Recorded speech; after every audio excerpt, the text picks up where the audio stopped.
guys! Hello mga kalutang! So, Eid Mubarak para sa ating mga kapatid na Muslim, for both our brothers and sisters. So, today is the first day of Eid. I think so. It's first day of Eid. So, ngayon ay meron tayong shopping haul. So,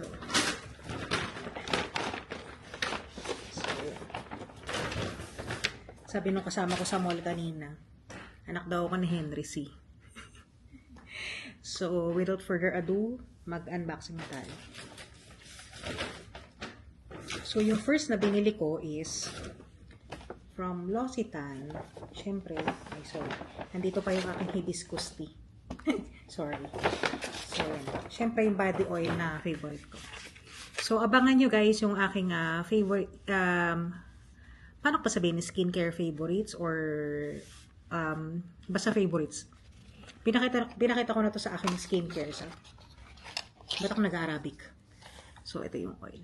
Sabi ko dun sa sales lady, hindi ba kayo maglalabas ng refill nito? Kasi sabi ko, dami ko ng bote. Puro bote na lang yung natira. So, that's the first. Second, actually, nauna pala yung Sephora. So, bumili ako ng shampoo.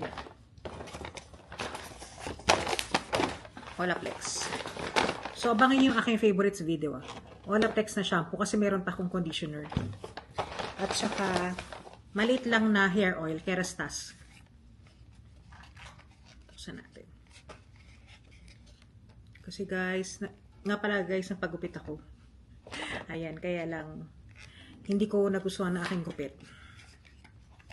So, daanin na lang natin sa sa mga ganitong so, Kerastase na hair oil. Maliit lang yung binili ko kasi nga, pagka binuksan mo kasi to, ayan, 18 months sa pan-opening. Yung meron ako before ng L'Oreal, as in, ang tagal ko siyang ginamit, tas yung parang nabutan na lang siya ng expiration. So, tapo na. Tapos, mabait si sister kanina dahil Eid, binigyan niya ako ng lotion. Sorry. Ng lotion. So, Sol Janeiro. Na body badalada. Hindi ko alam kung anong amoy nito. So, thank you, sister. Next. So, ito naman sa Ritual. Ito naman is another body oil. Kasi, gusto ko lang ng comparison. So, ayan. This one is Ritual of Sakura. So, amoy to? Almost katulad nung sa Japanese Cherry Blossom. So, gusto ko lang itry kung mas okay to kasi mas cheaper to kaysa doon sa L'Occitane. So, magtitipid si sister. Charot. And then, sa Starbucks. Bumili kasi ako kanina ng yun, strawberry acai. Yan. Aking favorite. Tapos, ang sabi ni sister doon is may yung 50% discount. Yung pala, nagkamali ako ng dinik. Ano lang pala siya, 30% discount. So, okay na lang din. So, ito. Ito matagal na to. Kaya lang hinintay ko kasi siyang mag-sale. And hindi siya nagsisale. So, yan. Binili ko na. Meron naman, at least discounted naman siya. And then next, mug. Mermaid mug. Yan, kakulay ito ng kuko ko. And then, that's it. That's it. So, meron pala akong big purchase. Apple Watch.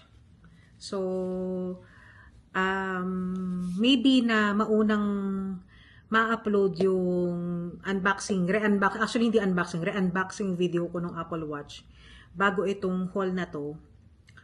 Ayan, suot ko na siya. So, yun lang. Ito ay actually unplanned purchase. Kasi si Tabi kasi, scammer. Charot. Sinisi pa talaga si Tabi. So, yun, meron siyang promo, 10 months, no interest, 10 months to pay. So, yan. I'm paying this 163. Yeah, 163 or 164. Sabihin natin 164 for 10 months. Ayun lang. So, nabudol din tayo ni Jarirat ni Tabi. So, yun lang guys. Thank you for watching. Bye! See you on my next one.